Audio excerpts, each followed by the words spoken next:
გილოცავთ ილია თესბიტელისა და წმინდა ილია მართალის ხსენების დღეს. დავდივარ ბელორუსში და ეკლესიებში, ტაძრებში ერთ-ერთ გადაცემას შემოგთავაზებ ძალიან მალე წმინდა ნინოს ეკლესიაზე. მე ერთი რამე მინდა გითხრათ, რომ ეხა აი აქ ნამდვილად ბელორუსში იმდენი ტაძრები არ არის, რამდენი ჩვენთან არის. და არც იმდენი მრევლია ეკლესიებში, როგორი ჩვენთან არის, იმიტომ რომ ხედავ მე ახლა სიმართლე რო გითხრა, აი აქ განწყობებს და ეხლა წირვალზე ვიყავი, მთლიანად ეხლა ხალხი იყო, მაგრამ არა ისე როგორ ჩვენთანაც. მაგრამ აი დაუკვირდით ჩემო მეგობრებო, აი ხო ჩვენთან აი ყველა ჩამოდის და მოხიბლულია იმითი რომ ჩვენი ერი არის მართლმადიდებელი, ამდენი ტაძრებია, ტაძარში დადის, სავსეა ტაძრები, ასე თუ ისე მაინც წინა წლებთან შედარებით შეიძლება არა, მაგრამ მაინც. და ამდენი ღვიძლი, ამდენი ბოღმა, ამდენი შური, ამდენი დანაშაული ხდება ჩვენს ქვეყანაში. გადახედეთ სოციალურ ქსელს, როგორ ილანძღება ხალხი. აი მე არ ვიცი ახლა გუშინ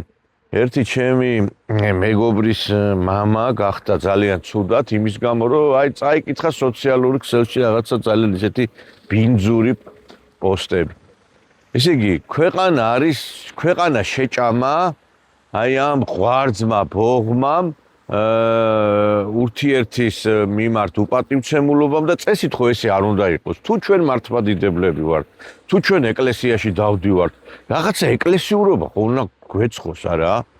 ეხლა არ მინდა სხვანაირად არ მინდა გამიგოთ, ეხლა მე თითქოს ვინმეს განვიკითხავდე და არც მე მიმაჩნია სიმართლე რო გითხრა, ვინმეზე დიდ მორწმუნე და ქრისტიანად პატრიარქი ბრძანებდა თვითონ რომ მე ვარ ცოდვილი ცოდვილთა შორისო და მეც ასე მიმაჩნია ეკლესიაში რომ დავდივარ, ვინმეზე რამეთ მეტი განა ვარ, მაგრამ უბრალოდ ვიცით რა მიკვირს, აი სვამ კითხვას, თუ შედალოცილო ეკლესიაში დადიხარ, ხატები და ეს აი ასეთი ტიპის ადამიანების გამხედავ ყველაზე მეტ ბოღმას, ყველაზე მეტ ღვარდს. აი ეს ერთი და ორი არ არის, ძალიან ბევრია ესეთი მეგობრებო და რატო ხდება ესეთი რაღაც, აი ვერ დამისვია ეს, აი დამისვია ეს კითხვა და ვერ მიპასუხია, იმიტომ რომ თუ ამ ადამიანებს ღმერთის არ ეშინიათ, თუ შენ ტაძარში მიდიხარ და მეორე დღეს მოხვალ სახლში, სოციალურ ქსელში ბოროტებას ჩადიხარ, ღმერთის არ გეშინია რომ მოხვალ ტაძარში, კაცო, ჩვენ ცოდვილები ვართ, ეხლა მე ყოველთვის განვიცდი ხოლმე იმას, რომ აი ხშირად ადამიანებს რო არ მომწონს საუბრობ და ეს ასე თუ ისე მაინც განკითხვა არის, მაგრამ მე ვფიქრობ რომ მე მაინც ვამხელ ამ ადამიანებს, მაგრამ აი ისეთი ყოველდღიური ცოდვები რომ მაგალითად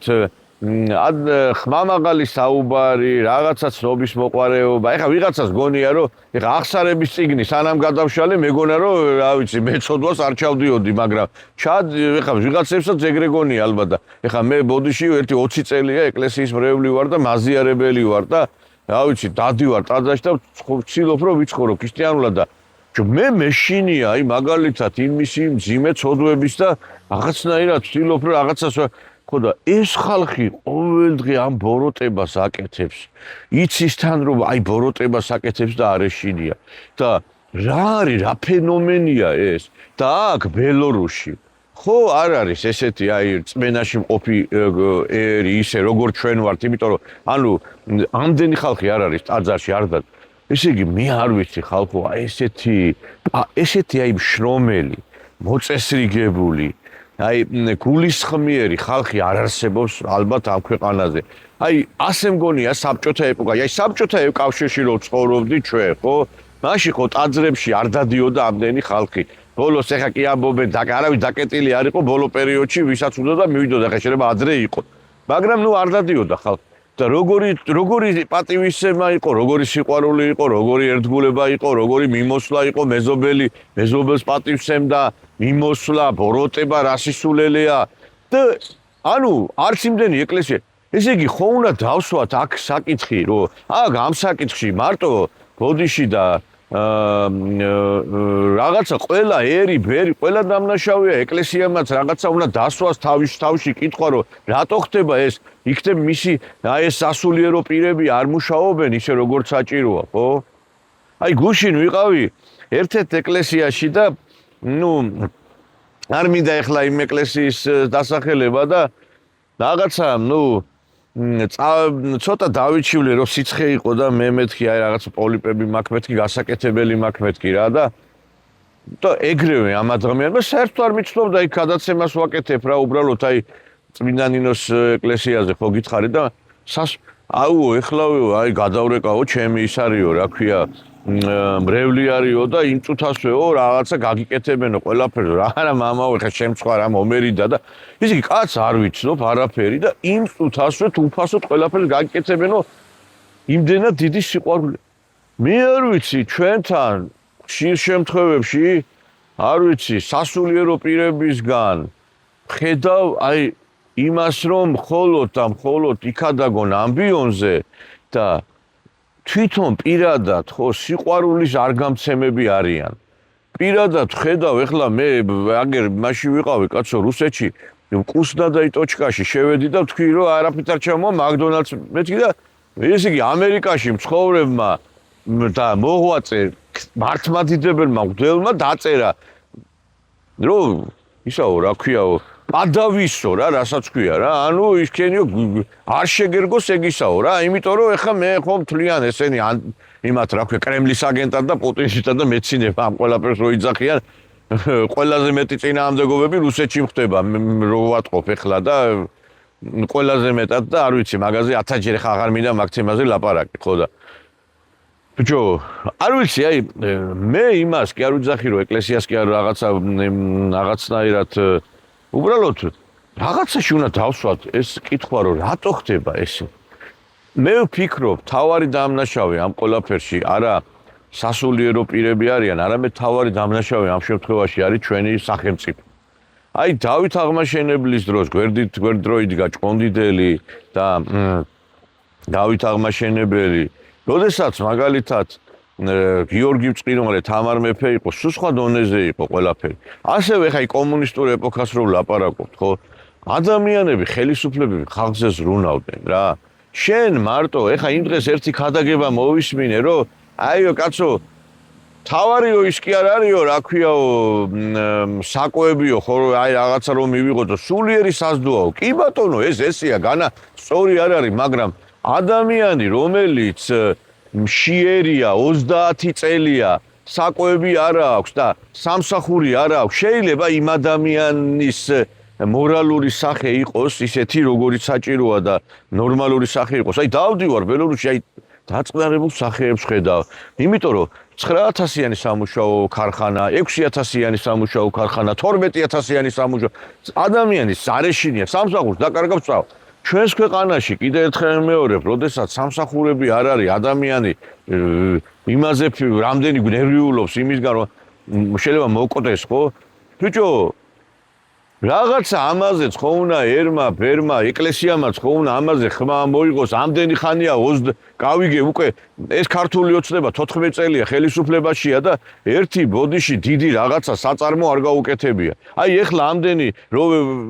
ეულებით ადამიანებს წადითო უცხოეთშიო უთხარით, ხო გავიდა უკვე 9 წელი და ამის საპასუხოდ არც ერთი დიდი საწარმო არ შექმნილა ხალხო. ვერ გავიგე ეს ქვეყანა რითი უნდა იცხოვროს, ამ ქვეყანამ ტურიზმით მარტო აი აქ ეხლა ჩამოხვალ კაცი დიდი შეიძლება კატასტროფული ახლა მაღალი ხელფასები არ არის მაგრამ კაცი ადამიანი დაუცველი არ არის და იცის რომ სამსახური ექნება თუკი მას ერთი სამსახურიდან წამოვა აი ეხლა რომ მიდიხარ მაგალითად იქიდან მინსკიდან უნდა გაიარო ქალაქები ჟოდინო ბორისოვო და დამწკრივებულია ქარხნები ესე იგი ბელგიის ავტომობილების ქარხანა რომელშიც არის არ ვიცი მე როგორც მე ვიცი ნუ 8-9000 ალბათ იქ ველაზის ქარხანა დიდია ეს სამასვალებს რო იმაშვებიან იქაც ერთი 9000 ქარხანა ერთი კიდე საწარმო მძიმე რაღაცა დანადგარების იქ 9000 კაცი მუშაობს მერე იქ რა ქვია კიდე უამრავი რაღაცა საწარმოები ეს სოფლის მეურნეობის ისინი ხო ყველგან არის გაძეცგილია ეს მეფრინველეობა მე ესე იგი ბიჭო, ვისთვის ამ ქვეყანას ვერ გავიგე, რომ ხელისუფლებაში რო ხარ, ხალხმა, სახმა, სამუშაო არ უნდა ქონდეს. თუ ყველა ხო არ შეიძლება ქვეყანა იმუშაოს, ხოლო სავაჭრო მიმართულებით, ტურიზმის მიმართულებით ადამიანები ხო უნდა დასაქმებული ინტელექტუალური სამსახურიც არ არის იმდენი, ეხა ქვა რო ააგდო, ერთი 10,000, 15,000 ადვოკატი, ამდენი ადვოკატი არც ერთ ქვეყანაში არ არის და გინდა ისა რა ქვია, ექიმი რო აიყო, ხო და ამიტომ რაღაცა სამუშაო ადგილები ხო აქიდან მოდის ყველაფერი იცი რა არის მე ამას უკვირდები ადამიანს რომელსაც აი თავსატკივარი არ აქვს ღედაღამე განერვიულებული ადამიანი გაძაღლებულია მე ხა საქართველოში რაც ხდება ხო ამას უყურებ როგორ იცით რომ ეს რაც ეხა ჩვენ გაგვიკეთეს ეგ ბელორუსში რო გაეკეთებინათ აქაც ანალოგიურად იქნებოდა ასეთი აგრესია ასეთი შური ასეთი ღვარძლი ასეთი ბოღმა მაგრამ აქ არ არის ესე ამ კომუნისტურ ეპოქაშიც იმიყო 7 ხალხი რომ ადამიანებს უნდა მისცე კეისრისაო რა ნათქვამი ადამიანებს ხო უნდა მივცეთ საშუალება რომ ადამიანმა იცხოვროს ადამიანის ცხოველად ხო უნდა ვაქციოს აი კეთილი შურით შურს რომ სამსახურები არის რამდენიც გინდა შეიძლება არ არის დიდი ხელფას მაგრამ ამ სამსახურით რაც შენ სამსახური გაქვს აი მაგალითად მეფრინველეობის ფაბრიკაში წახვალ $100 ხელფას $1,000 მეგობრებო $1,000-დან აი ხა რო ავიღოთ $300-400 გეყოფა კომუნალურისთვის და გეყოფა საჭმელისთვის რომ გაძეძგილი კონდეს ყველაფერით აი მაგრა რო გქონდეს გაძეძგილი ისა რა ქვია მაცივარი სულ და ყველაფერი აი თავზე რო დაიმხო რა და გშება $600 იმისთვის რომ შენ უკვე შენთვის მოიხმარო აი გეკითხებით ეხლა საქართველოში ასეთ ხელფასები არის მერე სიმშვიდე, სიწყნარე, დალაგებული, დასუფთავებული, ყველაფერი სოციალური ადამიანი ბავშვს გააჩენს, მესამე შვილზე ბინებს აძლევენ ძალიან ისეთი მიზერულ იმებში, რა ქვია, ფასები. აი ეს გიხარია, ხალხო. არ ვიცი, აი 64-ში ვარ და სიმართლე რომ ვფიქრობ, აი აქ რო ვარ, აი სულიერად შვიდები. აი მე გეუნებით, აი ეხლა მე რუსეთის მიმართ დიდი პატივისცემა მაქვს, მაგრამ დიდი განსხვავება არის, რო იცოდეთ რუსეთსა და ბელორუსს შორის. და ამიტომაც არის ხო შეიძლება აქ იმდენი ხალხი არ დადის ტაძარში მაგრამ ხალხი არის ერთმანეთის მიმართ მოსიყვარულე ქუჩაში გახვალ ესა კორპუსიდან გახვალ აი არავიდან არ მიცნობს მე მაგრამ აი მოწიწებით მოგესალმებიან სიყვარულით რამე გჭირდება რაღაცა ისა არ ვიცი მე და ამიტომაც არის რომ ადამიანები სხვაგვარად არიან ჩვენთან გარდა იმისა რომ აი ესეთი ბოღმაშური არის კაცი ეკლესიაში დადის და ხვალდაზე ხასავით გაყიდი შეიძლება ჩვენთან როგორ არის რომ ადამიანი ეკლესიაში ხშირად მიდიხარ იმიტომ რომ იქ შენი სულიერი ძმები სულიერი დები იყოს და უფრო ერთიანად იყო და ბიჭო არ მინდა ეხლა რა გინდა საქართველოში არ არის მაგრამ მართლმადიდებულ ქართულ ტაძრებში ერთმანეთს ეზიზღებათ აი ეს გაყოფილი რო არის ეს ნაცები ქოცები ბიჭო ესე იგი შეიძლება კაცი ეკლესიაში რომ მიდიხარ კიდე ის პოლიტიკური ისჩართო ან რატო უნდა გეზიზღებოდეს ჩემთვის აქ მაგალითად ნაციც ქოციც ერთი და იგივეა ორივე ქართველია ეხა მაგალითად აქ აი სანთლით დავეძებ ქართველებს ბევრი არ არის ბელორუსში სხვათა შორის იმდენი როგორიც სხვაგან არის იმიტომ რომ ნუ ეხლა აქ შრომაა საჭირო და სამწუხარო ჩვენი ბოლო პერიოდში ქართველები გადაჩეულები ვარ წავლენ იქა ჩაბარდებიან უცხოეთში და იმას იღებენ რა ქვია დახმარებებს და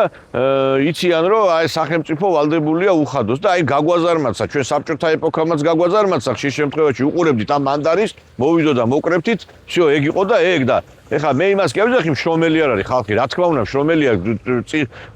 ბევრი ამას ძალიან ისე თავდაუზოგავად აკეთებს მაგრამ ეხლა სიტყვაზე ევროპაში წასვლა ხშირ შემთხვევაში შეიძლება აგირჩევნოდეს წასვლა მაგრამ აქ იმდენად ის პრობლემატურია რომ აქ ოჯახს არჩენ რაღაცა მაგრამ აი ეხლა ბინის ფული და ისინი რომ აი აქ შეაგრო ცოტა რთულია მე ხა იმას ერთმა აი ისეთი ბოღმით ახსავსე ადამიანმა მომწერა როდესაც სამუშაო ადგილებზე იყო საუბარი თქვი ესეთი რაღაცა რომ ეს მეთქი აი ესეთ სამუშაო ადგილებია რაღაცა ის მეთქი და შენო რაო რა საქართველოს გინდა დაიცალოსო შედალოცვილო საქართველოს კი არ მინდა დაიცალოს ადამიანს სამსახური რო არ აქვს თავს ხო არ ჩამოიკიდებს იმაზე ბაწარზე ხო რაღაცა ხო უნდა კონდეს იძულებულს რო ხდის სახელმწიფო რომ ადამიანი წავიდეს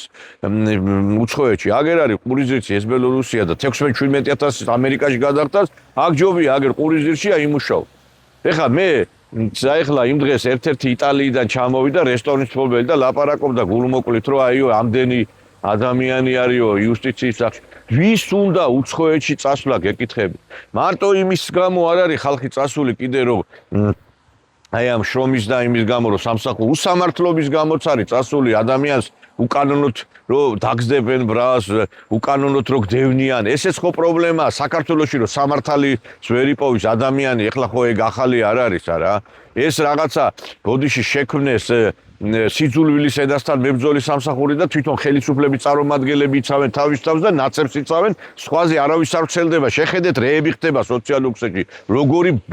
როგორი დედის გინება, როგორი ისა გადახედეთ ერთი მაინდა და ეს ბოდიში და მახათი აქვს გაკეთებული ამ ხალხს თუ მახათი უჭირავთ ამ თუ რა ვიცი მე რატო ამას არ უყურებენ ამ ყველაფერს მარტო ხელისუფლება და ნაცები უნდა დაიცვან რომ ესენი იყვნენ პოლიტიკურ ორბიტაზე თურმე და მე კიდე ერთხელ ვიმეორებ რა აი ეკლესიაში ადამიანი რო დადიხარ ეკლესიური ადამიანი უნდა განსხვავდებოდეს კიდე ერთხელ ვიმეორებ არა ეკლესიური ადამიანისგან ბიჭო ქრისტე რომ მოვიდა სიკეთეს აკეთებდა ხალხი არის ესე იგი რომლებსაც საკუთარი თავის გარდა საკუთარი ოჯახის გარდა არაფერი არ ახსოვს აქ ახლა გეტყვით ეხლა აქ არის ესეთი სიტუაცია მეგობრებო რომ ლუკაშენკომ შემოიყვანა ტაჯიკები, უზბეკები იმისათვის რომ აი მე რო გითხარით სოფლის მეურნეობის ისინი არის მეთქი ფაბრიკები მეთქი სოფლის მეურნეობის მიმართულებით მომუშავე ობიექტები არის ესენი ფერმები და აგრეთვე სხვა დანიშნულების ობიექტები ხო იქ ძის ქარხანა რა ძის ფაბრიკა და ყველაფერი ესე იგი აქ დიდი ინტერესი არ აქვს ბელორუსებს და ესე იგი შემოდიან ეს ტაჯიკები და უზბეკები ნუ ხო და ეხა აი აქ ქართველი კაცია ერთი და ვკითხე და ესე იგი შენ არიციო როგორ ერთმანეთს გვერდში უდგანანო ჩამოატარებსო ეს ტაჯიკიო რო ჩამოვა ეს ტაჯიკებიო თავის ისინიო ყველა იმ ფერმებსო დაარიგებსო ეხმარებიან ბიჭო საქართველოში ისა ქართველები იტალიაში რომ მუშაობს ვიღაცის მომლელად და რომ მიდის სხვა ადგილას, მე იმ ადგილს ყიდის $500-600 რომ ესე იგი ის ქართველი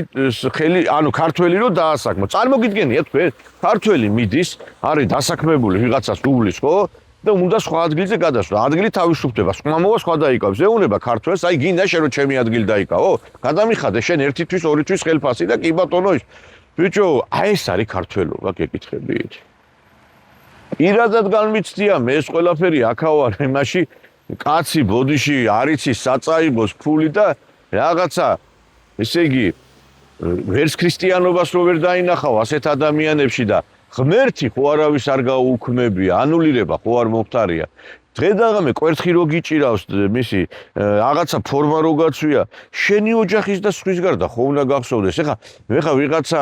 იტყვის რომ აი ქართველები ისეთია ეთყობა გული ხო არის ეგეთი შემთხვევები პირადად მე ვისაც იკეთე გაუკეთე ყველა ბოროტება გადამიხადა ხალხს ორ-ორი სამ-სამი სამსახური გაუკეთე საქართველოში და ბოდიში და ბოროტებით გადამიხადეს ხალხო მადლობის მაგრამ აი მე არ ვიცი აი ეგეთი რამე არ ვიცი აი უამრავი სიკეთემა გაკეთებული თავს აი ტრაბახად ნუ ჩამომართვებს და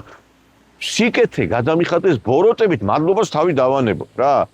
ერთი აი 5%-მა თუ დამინახა რაღაცა რა და ეხა ეს ამის გამო მე სიკეთე აღარ გავაკეთო მე ამას იმის გამო კი არ ვაკეთებ ვიღაცამ რამე გადამიხსნას მადლობა ან ბოდიში რაღაცა მე ამას ვაკეთებ იმის რომ ღმერთი ხედავს ამ ყველაფერს და შენ ეკლესიაში რო დგეხარ მჭმულვარე სახით და ხალხს რო აჩვენებ როგორ ლოცულობ რაღაცა ესეთი ისა გაგდა შენი მოყვასი შენი ქართველი რო არ გახსენდება ეს არის ქრისტიანობა ხო კიდე ერთხელ მეორე ოჯახებს ის ბოდიში გამაუპატიურებლები მკვლელებიც კი და ნაძირლებიც კი ინახავენ საკუთარ ოჯახებს და ნათესავებს შენ ქრისტე გვაჩვენა რომ ეს ჩვენ სხვისთვის უნდა ვიბრძოლოთ სხვისთვისაც უნდა გავიღოთ რა თქმა უნდა შენი უნდა გახსოვდეს პირველ რიგში მაგრამ სხვაებიც უნდა გახსოვდეს და იმის გამო რომ ქართველმა შეიძლება შენ იქ რაღაცა პრობლემა შეგიქმნას არ მიმუშაოს ამის გამო ქართველს ესე ჯვარი უნდა გადაუცვა ქართველს ხალხო სად ყველა ხო არ არის წყალწაღებული არის შრომელი პატიოსანი რამდენი ქართველი მინახია უცხოეთშიც კაცო რა უბედურება ეს და ამიტომ აი ამ პრობლემებზე ერი რო არ მნელდება, სამსახური არ არის, ეკლესიაში რო ხალხი დადის და ფარისევლურად დადის და რეალურად ქრისტიანულად არ ცხოვრობს, ეს ხო ამაზე ვიღაცამ უნდა იფიქროს, ამაზე იმუშაოს. პირველ რიგში ჩვენთან უნდა სამუშაო ადგილები შეიქმნას, რაზეც თქვი და რაზეც უკვე გავაკეთე განცხადება, მაგრამ მეორე რიგში უნდა ვიზრუნოთ იმაზე, რომ რაღაცნაირად შევცვალოთ ასევე მიდგომები. არ შეიძლება ესეთი ფარისევლობა, კაცო, რომ ეკლესიაში დადიხარ და მე აი ესე ბოღმას ანთხევ, შულს ანთხევ, გადახედეთ, აი ესე იგი ხატები უდევს, ადამიანებს საკრული აქვს თავზე, ეს რაღაცა თავსაბურავი და ილანძღებიან, იცაცხებიან. არ აქვს ცხენიათ მაინც ხალხო, არ აქვს ცხენიათ. კომუნისტურ ეპოქაში არ იყო ამდენი ხალხი, ამდენი არ დადიოდა ეკლესიაში, მაგრამ სხვაგვარი სიტუაცია იყო, გეუბნებით. აქ რაღაცა ხო უნდა არ დავკარგო ჩვენი სახე რა. დავასაფლავეთ პატრიარქი, ერი იყო ვითომ ერთიანი, ესეც ვითომ. იმიტომ რომ გამოჩნდა რომ არ ყოფილა ერთიანი, დამთავრდა პატრიარქის ეს დაკრძალვა და იმ წუთაზე დაეტაკა ხალხი ერთმანეთს რა. ბიჭო, რით ვეღარ შეჭამეთ ერთმანეთი, რაღა დავრჩით 10 მილიონი ცხოვრობს ამ ბელარუსში და 2 მილიონიც აღარ დავრჩით, რა გინდათ ადამიანი, როცა ესე იგი ყდობის პირას არის, ცოტა აზზე უნდა მოვიდეს, ვერ ხვდებით რომ ვიყოცებით უკვე აღარა ვართ ქართველები. მაიმ მიხარია ხოლმე რუსეთშიც, ბელორუსში ქართველს რო ხედავ და ბიჭო, არ ვიცი რა, რატო სხვას არ აქვს ესეთი შეგრძნება, ვერ ხვდები რა. მე გეუნებით, აი ღმერთო მაპატიე რა. ეკლესიაში ან ყოფი ადამიანისგან უფრო მეტი დავინახე ეკლესიურობა, ვიდრე ეკლესიაში რო დღე და ღამე დადის. ესეც ფარისევლობაა რა, ესეც ფარისევლობაა და ღმერთის გეშინოდეთ. იქ რო წარდგებით უფლის წინაშე, აი იმის გეშინოდეთ რა. და ეხა ვიღაცები რო დაიწყებთ, აი იმან ეს და ავაზაკი შევიდა პირველი 64-ში. იმიტომ რომ მოინანია თავის სოდვები და უფალი ადიდა. და კაცმა არ იცის კიდე ვინ სად შევა. ვიღაცას თუ გონია რომ ეკლესიაში დღე და ღამე რო დადის და ამის გამო შევა 64-ში და ბოროტებებს რო აკეთებს, ნურას უკაცრავად რა. ნურას უკაცრავად, არავინ არ იცის და ეს ეხლა შეიძლება შენ ხალხი მოატყუო ეკლესიაში რო დადიხარ, მაგრამ ღმერთს ვერ მოატყუებ. ამიტომ მე ხშირად ეხლა გამოდიან რაღაცა, არ ვიცი, ეს ხალხი სექტად იქცა, გამოდის ადამიანები ლაპარაკობენ, აი ვითომ წმენაზე ისეთი სახი და რაღაცა. მარტო ეკლესიაში სიარული არ არის, ჩვენ ეკლესია გულში უნდა დავიდგათ. და ეს ვერ გაიგო ზოგიერთებმა. ვერ გაიგო ეს ადამიანებმა და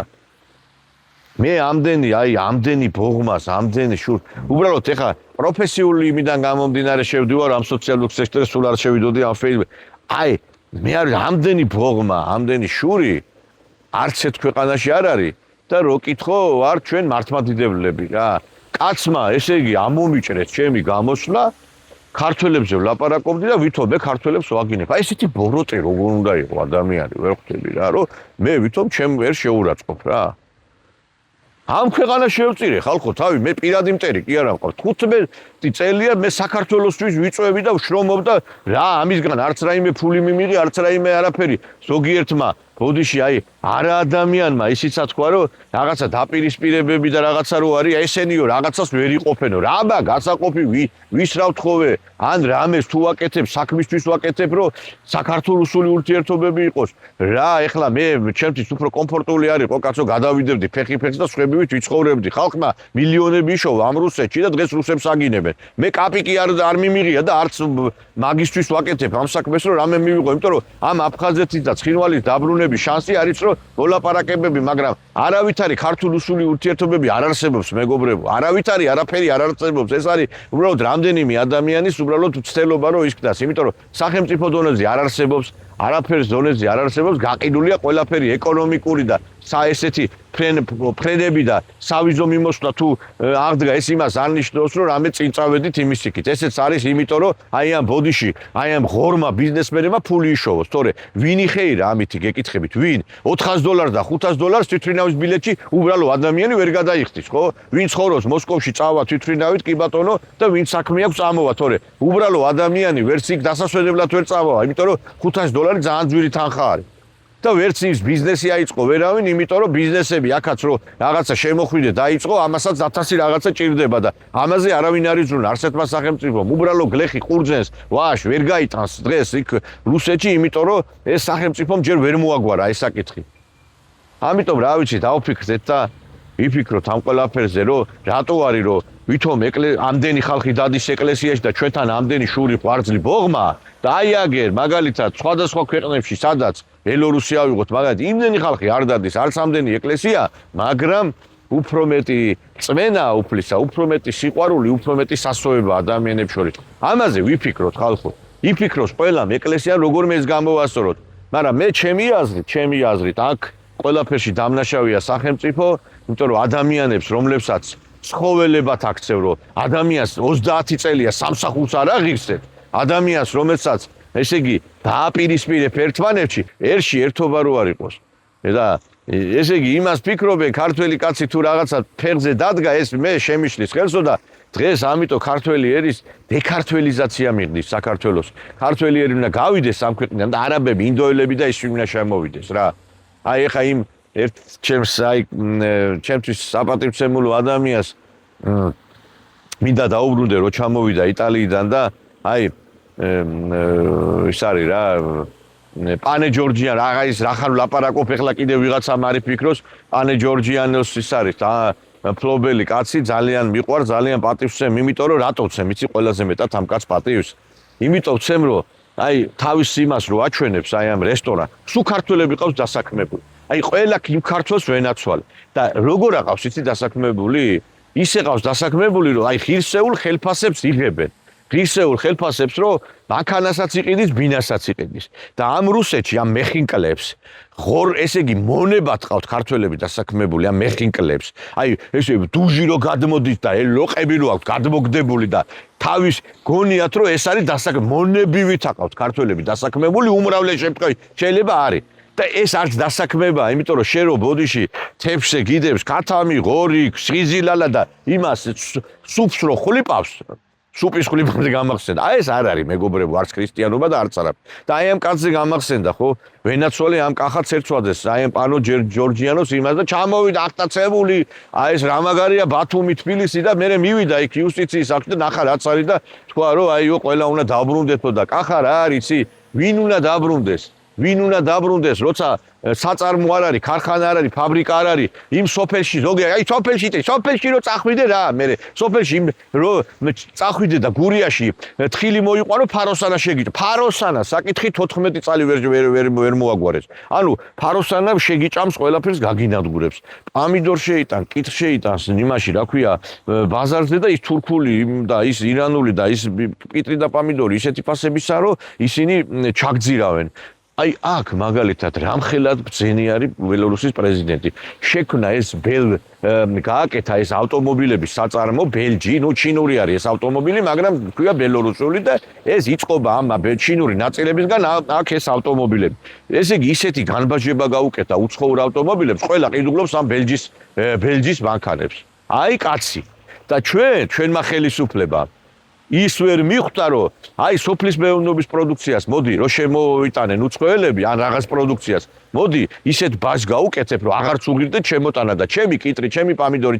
ჩემი ხალხი დასაქმდება, ჩემი ხალხი მოიყვანს, მაგრამ ესენი ხო ღორები ზიან პარლამენტში. ეს არ არის პარლამენტი, ეს არის მილიონერთა კლუბი. საქართველოს პარლამენტი არის მილიონერთა კლუბი. შეხედეთ, ყველა მილიონერია ხალხო, ამათმა რა ქვეყანა ესენი ზრუნავენ თავიანთ თავზე ზრუნავენ და არა ქვეყანაზე, კაცო. და მე ერთი ზოგიერთი უნამუსოს მინდა უთხრა, აი სხვანაირად არ ყოფნის ის გადმოვწე ეს სიტყვები. რომ შენ რომ იძინა საქებდი, შენ რომ ოცნებას ვის ვაქებდი, შედალოცვილო, შედი ინტერნეტ ციფრებში და ბოდიში და ლამის არის, ხა მე არ მიგინებია, ჩემი სტუმრები უფრო აკეთებდნენ ამას და ბევრჯერ ჯარიმდევ. ჩემზე რო კაცი იტყვის, რომ მე ხელისუფლებას გუნდრობს უკმევდი, მაგის გამო დაგვიხურეს ეგ ტელევიზია და მაგის გამო მოვხდით რაღაცა რეპრესიების ქვეშ ჩვენ, კაცო. ნახეთ ეს მაინც სოციალურ მეტი რა უნდა მექნა გადავლა და გადმოვლა არაკალ და ჩვენგან ამ ხელისუფლებას ხალხო და მე რომ ეხლა იმას ქენი როგორი უნამუსო აი ამას ლაპარაკობ დაიც დაწერს ვიღაც ამიტომ ვიძახი, აი უნამუსოებით არის სავსე ქვეყანა რა. ესე იგი, აი ყველაზე საშინელი რა მცირისამებაა, კაც დაგაბრალონ ის რაც თვითონ არის რა და უნდა ამტკიცო შენ რომ სპილო არ ახარ და უნდა ამტკიცო რომ რაღაცა ის არ ახარ რა, გესმით? ვიღაცა ერთი ნაძირალა სექსუალური უმცირესობის წარმომადგენელი გამოვიდა და შენ რამგასო რა გაუკეთებია რუსულ-ქართული ურთიერთობის და ვინ დანიშნავ ესო მედიატორა თუ რუსულ-ქართულ ურთიერთობაში ეს ბოდიში და რო შეხედავ კაცსაც არ აგავს რა შედალოცვილო გადახედე ჩემ YouTube არხს მე რუსულ-ქართულ ურთიერთობებში 15 წელი გადაცემები მიმყავს ჩემი პუბლიკაციები, ჩემი მუშაობები, ჩემი კონფერენციები, ჩემი გამოსვლები, ჩემი ყოველი აქტივობა, ყველაფერი ამას უკავშირდება კაცი რომ ჩემზე იტყვის ამას რომ ვინდა ჯერ ადამიანიშდა თანამდებობა მაქვს თუ ფულს ვიღებ. აი ესეთი ნაძირლები და კაცი მე ამის იმჯერო და ხალხო, აქ მარტო ბოღმა ღვარდზე რო ვლაპარაკობ, იმაზე კი არ ვლაპარაკობ რომ მარტო ჩემს მიმართ პირადად უფრო მეტი 80% სიყვარული და თანადგომას ვხედავ მე ადამიანებში ვიდრე იმას აქ მე ზოგადად ვლაპარაკობ, ზოგადად რომ აი ეს სუფერს ამიტომ არ ვიცი მე სიმართლე რო გითხრა ჩემი ქვეყნისათვის დავიბადე და ჩემი ქვეყნისთვის ვიხარჯებ აი ილია მართალის ხსენების დღეა დღეს ხო მე რა თქმა უნდა ხა ამ დიდ პიროვნებას ვერ შევედრები მაგრამ მე ხო ძალიან კარგად ვიცი რომ ყველა მამული შვილის და ყველა დიდი ერისკაცის დასასრული არის ის რომ ან ტრის ტყვია მოხვდება ან რაღაცა ხაფანგში მოხვდება და სიმართლე რო გითხრა მეც ამისთვის მზათა ვარ და არ იფიქროთ რომ ვიღაცისგან გვირგვინის დადგმას ველოდე მაგრამ ჩემთვის უდიდესი პატივი ხდება ეს იმიტომ რომ ეხლაც აქ რო ვარ, ნათქვამია ნეტარ არიან დევნილნი რათა მათია სათასასუფეველიო და მე იცით რა არის, მთელი ცხოვრება ჩემ ქვეყანას შევწირე. ეხლა ამ რუსულ-ქართულ ურთიერთობებზე ლაპარაკი როგორი დაუნახაობა თქვენს კარგად იცით 1000 სიბინძურეს გიფქვევენ 1000 ვითომ იმას ისახარო რა ქვია აგენტიო ისახარო მე ხო კარგად ვიცი რომ რაც მოყვებოდა იმას რომ ამ გზაზე შევდექი მაგრამ მე ამას იმიტომ ვაკეთებ რომ ჩვენი აფხაზეთი ჩვენი ცხინვალი დაგვიბრუნდეს და ძალიან არ მომწონს ის პროცესები რომელიც მიდის ახლა ამ ტერიტორიების ირგვლივ ფრენე თვითმფრინავები დაფრინავენ რკინიგზა აღდგა ტურისტები მიდიან მოდიან და მე ყველა ხალხს გაუმარჯოს მაგრამ მე პირველ რიგში რკინიგზით და მატარებლებით მე მინდა ჩვენი დევნილები დაბრუნდნენ და იმათმა იყვნენ და ამისთვის უნდა ვიზრუნოთ მაგრამ ამით ჩვენ ამისთვის არაფერს არ ვაკეთებთ და თვალსა და ხელშუა გვეცლება ეს ჩვენი ტერიტორიები და ამისთვის ვიკლავ რომ ეს რამე გაკეთდეს თორე მე სხვა არაფერი ის არა მაგრამ მე პირველ რიგში აქ ჩემი ქვეყნისთვის ჩემი ქვეყნის დესპერატ მიმაჩნია თავი და ამისთვის ვარ მოწადინებული თორე მე ამადგან და არც ამ რუსულ-ქართული ურთიერთობისგან არაფერი არ მიგძვნია დადებითი სიმართლე რო გითხრათ რა არაფერი და ერთხელ რო თქვი აი ყველაფერს რო უკუღმა მოატრიალებენ თქვი რომ აი ეს ერთი არარაობა, ერთი კრიმინალი რომ მებრძვის თქვი რომ ერთი კაცისთვის ვერ მიუხედიათ მეთქი და ისე გამოიყვანეთ თვითონ მე ჩემ თავზე ვიძახი რომ მე როგორ არ მომხედეს მეთქი. ამიტომ ვიძახი, ესე იგი ამ ქვეყანაში, ამ საქართველოში, ესე იგი ერთ სიტყვი და მეორეს გაგივცელებენ. მესამე სიტყვი მეოთხეს, აი ასეთი ბოროტება როგორიც დღეს საქართველოში ბოროტებამ დაიდგა გვირგვინი ბოროტება არის და ღვარძლი და შური მეგობრებო და ამიტომაც გარბის ეს ხალხი ქვეყნიდან ვეღარ უძლებს რა ვეღარ უძლებს და დარჩა ეს ქვეყანა მარტო ამ მილიონერებს დარჩა ეს ქვეყანა მარტო აი სამშობლოს გამყიდველებს და უცხოელებს აი ეს არის უცხოელი არასდროს არ ამოიღებს ხმას იმაზე რატო გამიყიდე ტერიტორიაო რატო წამართვი ტერიტორიაო ის არ ამოიღე ფეხებზე კიდე ის ცხოვრობს და თუ გინდა გაყიდე მე კიდე იმაზე მეშლება ერთ-ერთი ვიყავ ვინ დავით გარეჯის დაცვის კომიტეტი გავაკეთე აღარც დავით გარეჯიაც ხო ახსოვს ვიღაცებს ხალხი იძახდა სასულიერო პირები რომ ამას არ შევეგუები არ შევარჩენ არავი იმასვიზამ ამას შეარჩინეს ჩაეხუტნენ მტრებს და თქვენს ხედავთ რაც არის